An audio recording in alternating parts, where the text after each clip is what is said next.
নমস্কার বন্ধুরা, আপনারা দেখছেন রিসার্চ বাংলা নিউজ। আমি বিশ্বজিৎ রয়েছি আপনাদের সঙ্গে।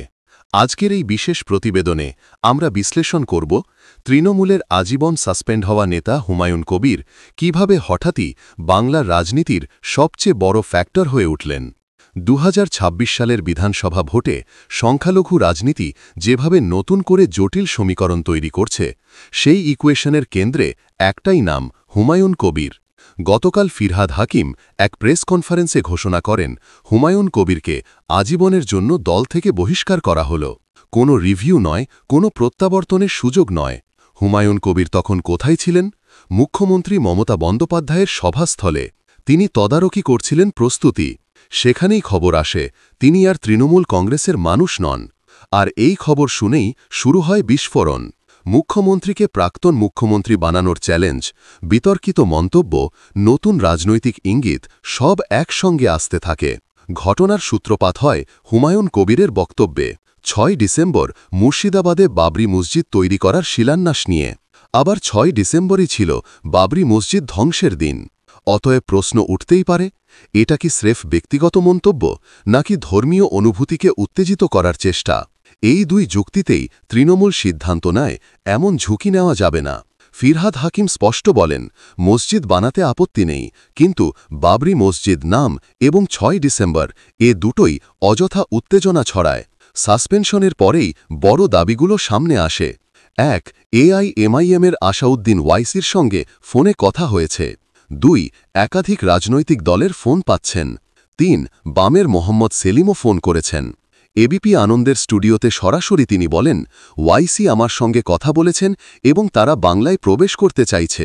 এখন ওয়াইসির দল এআইএমআই বিহারে 6টি আসন জিতে সংখ্যালঘু রাজনীতিকে নাড়িয়ে দিয়েছিল। তাদের পরবর্তী টার্গেট পশ্চিমবঙ্গ। আর যদি এআইএমআই হুমায়ুন কবিরকে সামনে রাখে, তাহলে বাংলার সংখ্যালঘু ভোট ব্যাংকে এক বিরাট রাজনৈতিক ভূমিকম্প অনিবার্য। পশ্চিমবঙ্গের রাজনীতিতে সংখ্যালঘু ভোট হচ্ছে তৃণমূলের সবচেয়ে শক্তিশালী ভিত্তি। বিজেপি হিন্দি বেল্ট থেকে 70 থেকে 80% হিন্দু ভোট কনসলিডেট করতে পারলেও সংখ্যালঘু ভোটে তাদের প্রবেশ প্রায় শূন্য। এখানে যদি নতুন কোনো সংখ্যালঘু ভিত্তিক রাজনৈতিক দল দাঁড়ায়, তখন দুটো জিনিস ঘটবে। 1. তৃণমূলের পকেট ভোট ভাঙবে। 2. বিজেপি সরাসরি উপকৃত হবে, কারণ ভোট কাটাকুটি। বিজেপির বর্তমান ভোট প্রায় 39%, তৃণমূলের প্রায় 43%, প্রায় 4% ঘাটতি। এই 4% যদি সংখ্যালঘু এলাকায় কেটে যায়, তাহলে বিজেপির পথ অনেকটাই সহজ হয়ে যেতে পারে। এআইএমআই এর রাজনীতি সরল, সংখ্যালঘু অধ্যুষিত এলাকায় শক্ত ঘাঁটি তৈরি করা। বিহারে যেমন করেছিল, হায়দ্রাবাদে যেমন করেছে, তেমনি তারা বহু দিন ধরেই পশ্চিমবঙ্গকে নজরে রেখেছে।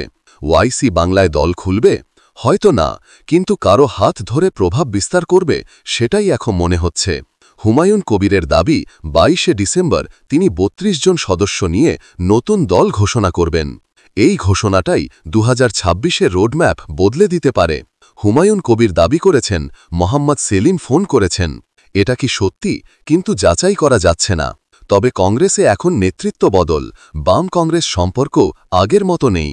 শুভঙ্কর সরকার আসার পর কংগ্রেস বামেদের থেকে দূরে সরে গেছে। তাই হুমায়ুন কবির বাম কংগ্রেস জোটে থাকবেন এখনই এমন নিশ্চয়তা নেই। কিন্তু তার দাবি, সবাই আমাকে চাইছে। এই বক্তব্যই তৃণমূলের মাথা ব্যথা বাড়াচ্ছে। মুর্শিদাবাদে প্রায় 20টি সংখ্যালঘু অধ্যুষিত বিধানসভা কেন্দ্র। এখানেই হুমায়ুন কবিরের প্রভাব সবচেয়ে বেশি। যদি এআইএমআই বা নতুন কোনো দল এখানে 10 থেকে 15% ভোটও কাটে, তাহলে তৃণমূলের ঘাঁটি নড়বড়ে, বিজেপির সুযোগ তুঙ্গে। এই ঝুঁকি এড়াতেই তৃণমূল দ্রুত সিদ্ধান্ত নিয়েছে হুমায়ুন কবিরকে সরিয়ে দেওয়া। সংখ্যালঘু ভোট বিজেপি কখনো পায় না, তাই তারা এই এলাকায় বেশি জোর দেয় না। তাদের লক্ষ্য, যেখানে তারা ক্ষমতায় আসতে পারে, সেই হিন্দু বেল্ট। কিন্তু সংখ্যালঘু ভোট যদি ভাগ হয়, তাহলে বিজেপির টার্গেট সহজ হয়ে যায়। এটা বিজেপির ডিভাইড দ্য অপোনেন্ট তত্ত্বের গুরুত্বপূর্ণ অংশ। সুতরাং যদি হুমায়ুন কবির মুকুল এআইএমআই এর সমর্থনে নতুন দল তৈরি করেন, তাহলে বিজেপির ভোট নির্ভয়ে বাড়বে। বাংলায় যে একজন নেত্রী নিজের জনপ্রিয়তায় পুরো নির্বাচনের বোঝা নিজের কাঁধে নিতে পারেন, তিনি মমতা বন্দ্যোপাধ্যায়।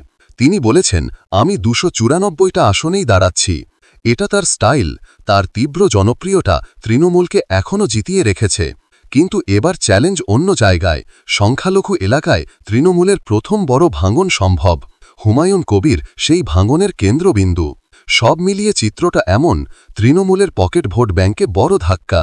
এআইএমআই নতুন খেলোয়াড়, বিজেপির সম্ভাবনা বাড়ছে।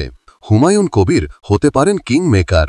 ডিসেম্বরেই নতুন দল ঘোষণার ইঙ্গিত। বাংলার রাজনীতি আবারও দাঁড়িয়ে গেছে নতুন এক ক্রস রোডে।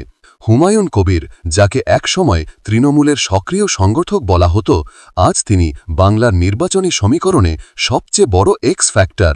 বন্ধুরা, আপনারা কি মনে করেন, হুমায়ুন কবির কি সত্যিই 2026-এর সবচেয়ে গুরুত্বপূর্ণ খেলোয়াড় হয়ে উঠবেন? জবাব দেবেন আপনারা কমেন্ট বক্সে। এবং আমাদের বিশ্লেষণ ভালো লাগলে রিসার্চ বাংলা নিউজ ইউটিউব চ্যানেলটিকে সাবস্ক্রাইব করে আমাদের পাশে থাকুন। ধন্যবাদ।